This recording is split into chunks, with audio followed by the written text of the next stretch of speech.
Hey everybody, christopherodd here, and I've got something a little bit different for you I'd like to show you today. If you haven't heard, Blizzard and GOG have actually teamed up to re-release some classic Blizzard games, and they're starting with Diablo, as you may have guessed. If you don't know Diablo, this was released a long time ago, and it shaped a lot of that generation's gaming experiences. For me, myself, I was 12 years old. I know I'm dating myself here, but this was such a mind-blowing thing to watch and experience when I was that age. And I'll tell you a little bit of story as we get into the game about my experience with Diablo. Just so you know, when you load the game, there's two experiences you can choose from. You can choose the authentic Diablo experience where you play it at literally 20 FPS SVGA graphics, or you can choose the updated experience where it's got a whole bunch of Windows 10 compatibility fixes, resolution increases, bug fixes, things like that. And it just makes it run really well on new PCs. So a little bit of a trip down nostalgia lane here. If you guys are interested, it's available to buy on GOG for $10 American, or I think it's like $13 Canadian, and then appropriate currency conversions everywhere else.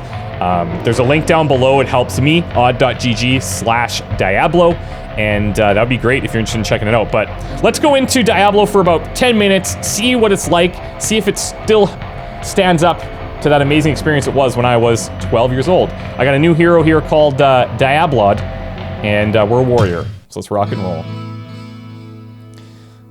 Straight off the bat, the chords, it just gets me.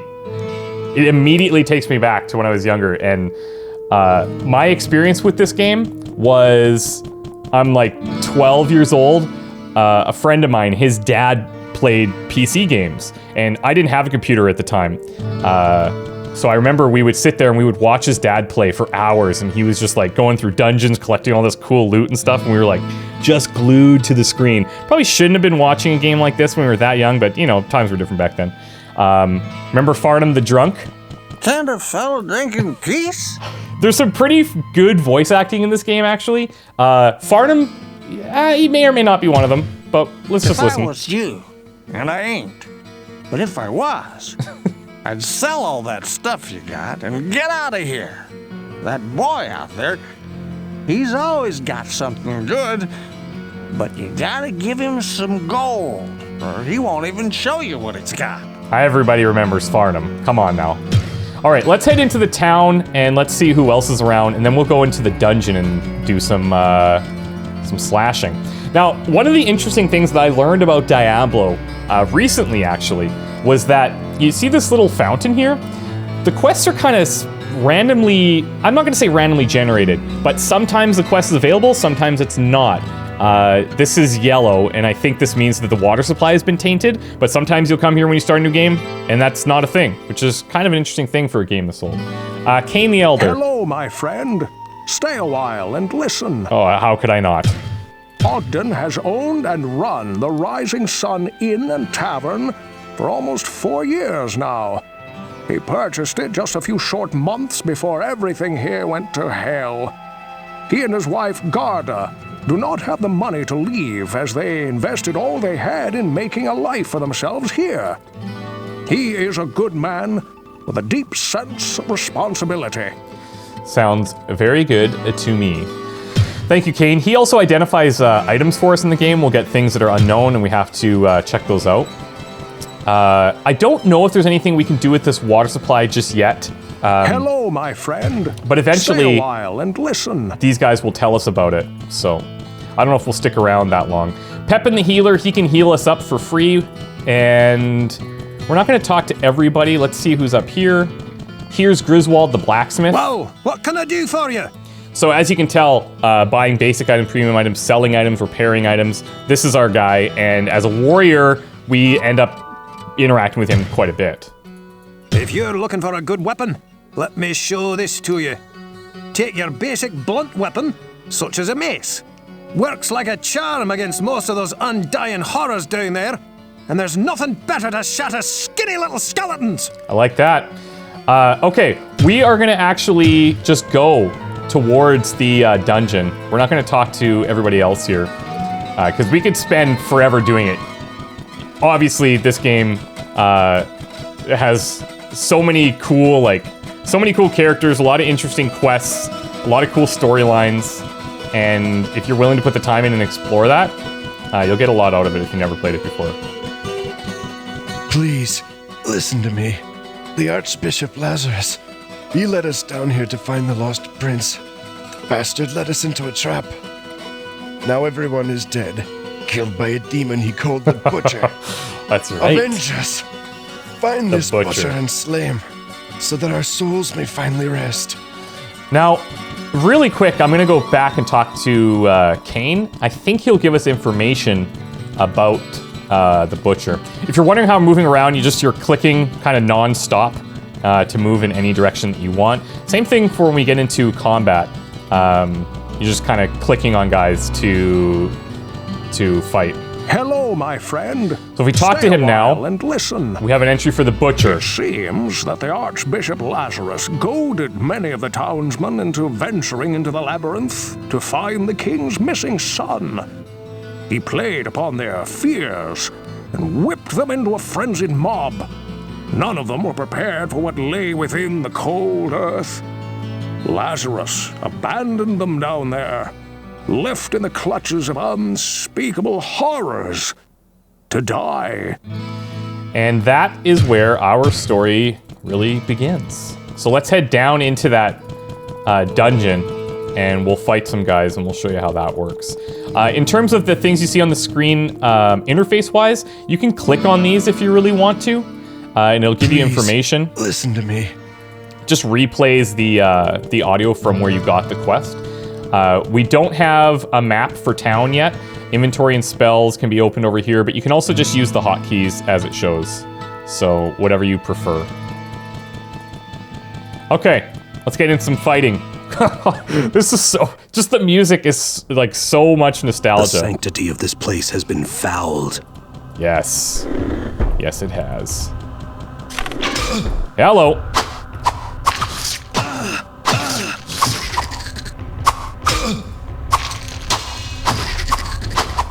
Now you can also pick different classes to start with.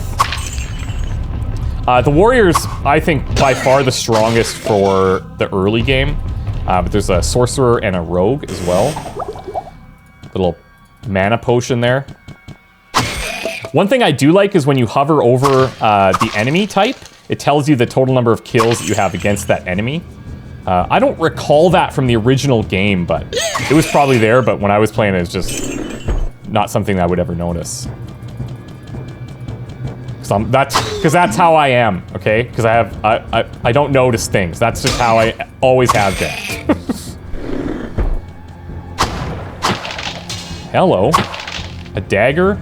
Probably not great for me. I'll check it in a second here.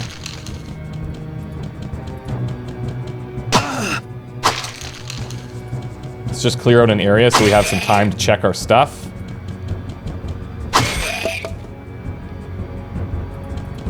Okay, anything in there? A short bow. All right, let's take a look. So, short bow, we could do very minimal amount of damage. Our dagger does a minimal amount of damage as well. Our short sword that we have, you can see 2 to 6. It's got durability, and it has level requirements for our characters. So you can see our strength right now is at 30, more than enough to use what we're using right now. It is nice that we can kind of swap these things, and we're not restricted by class. If you really want to do it, you can. But for now, it makes sense to go back to this build, and maybe we can find an additional. Maybe we can find an additional weapon here for us. That would be quite nice. I don't have a spell ready. So that little overlay that we've enabled there is a bit. It's pretty nice, if not a bit distracting, but it does give us a good idea of where everybody's at. Spell ready. I'm just gonna heal up here because we're gonna be throwing down.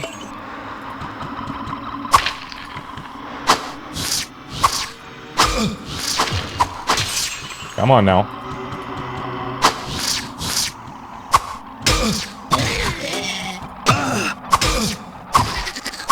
Now, I don't have a spell you ready. can cast spells if you have those available with the right mouse button. And that's why when he's saying I don't have a spell ready, that's when I'm clicking on the right button.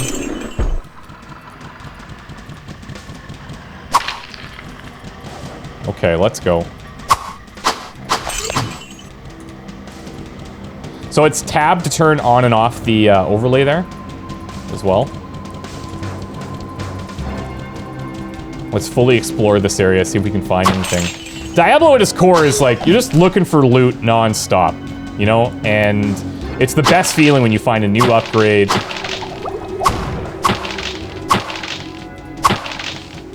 I'm not sure about you guys, but I actually, when I was younger playing this game, I just got addicted to just finding that next cool item or that next set of gear. Actually more so than the modern games, to be fair. So the question probably comes up is like, well, what? Oh, that's could be interesting. We just leveled up. Beautiful. Okay, let's check out that new weapon that we just picked up. So we've got a small axe, does 2 to 10 damage, which is the higher end of the output for us. Let's swap this in here.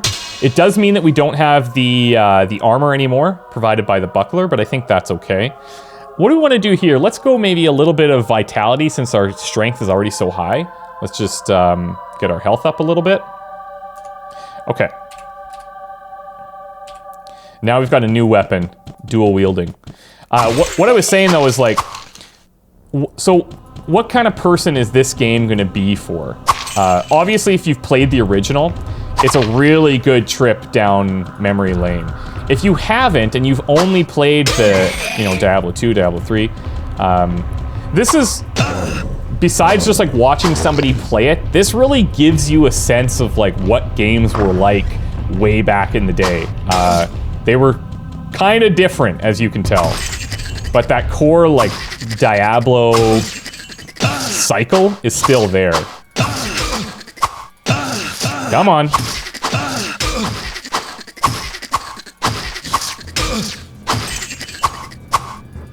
And what I'll say is, like, for the $10 or $13 Canadian, it's pretty worth it. Like, it's really, really well done. Abandoned Shrine. The hands of men may be guided by fate. Very good. If you're one of those guys that are like big into wikis and like finding all the secrets and stuff, there's old school like FAQ styled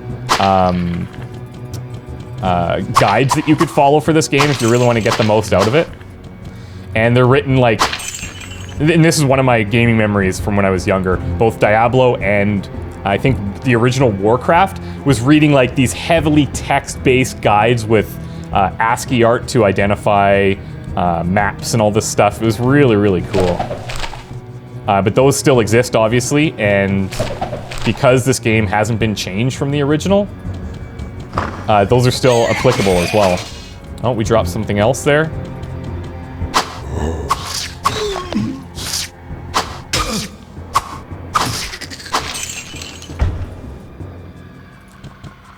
We'll check that out in a second.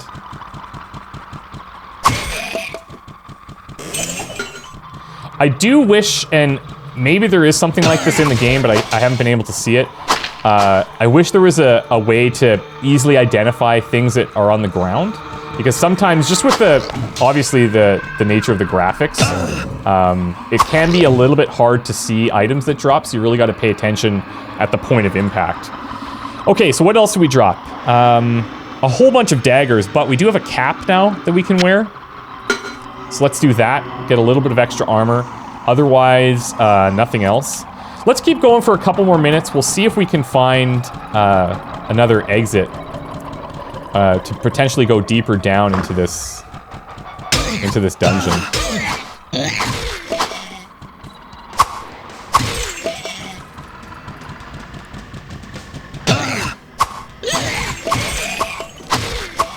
Like, look at put yourself in my shoes when I'm 12 years old and you're looking at something like this and you're like that's nightmare inducing back then. Now it's nothing, sadly, but. Okay, we leveled up again. Let's put this into strength. And I'm gonna actually switch back to our other weapon setup so we have a little bit more armor. And then back in town, we can like sell all this extra stuff if we want. Although I probably won't take us back to town. These zombies are the ones that seem to hit the hardest.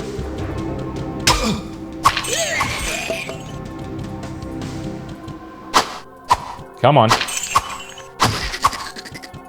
This is actually, it's actually really addicting. it's so simplistic now, but it's really just,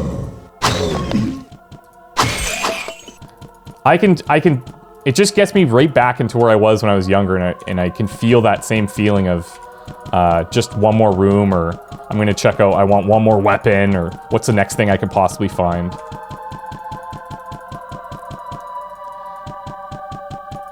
Let's head back through here and see if we can explore this first floor a bit more. There's all this other section up in the north.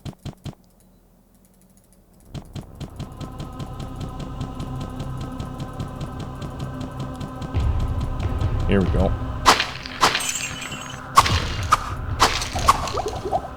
Okay, so we're doing good for healing and for mana, obviously. We don't really have a use for mana at this point, but that's fine. A buckler. Is that the exact same that we have now? It is.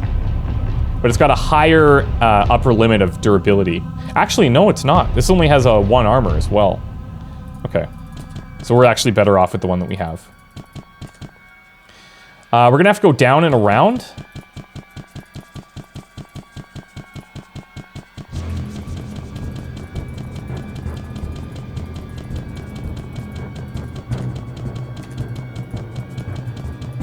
Oh, I didn't even grab that gold there.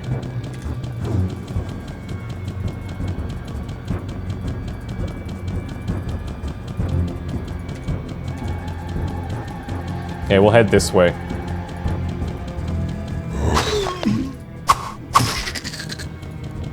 Come on, big boy. Too much baggage.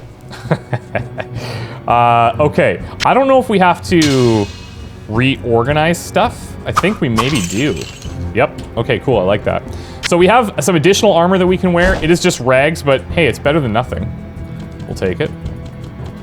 You can see the appropriate attire here in the bottom right.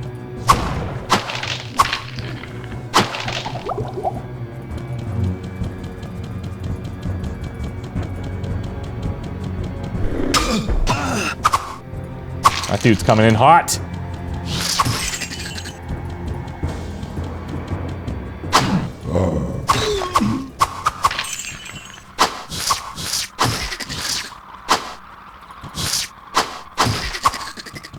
Anybody else?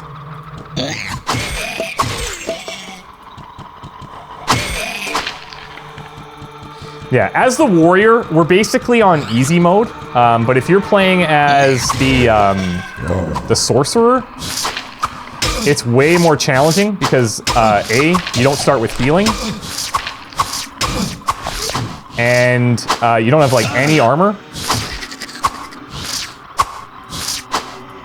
So like basic mobs like this can actually become quite a challenge. What did I just do there? Scroll of healing. How do we utilize this? Scroll of Inferno. Right click to... Oh, hold on. I thought I had a scroll of healing there. Let's right click to read. We require 19 magic to use this. Let's use our other scroll. Alright, nice.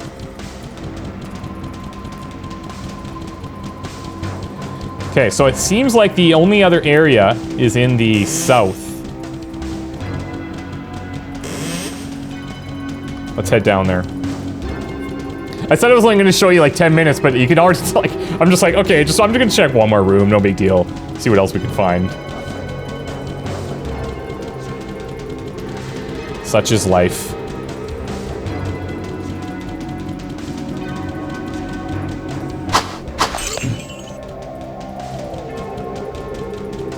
There we go. That's our way down. Let's check the rest of the barrels.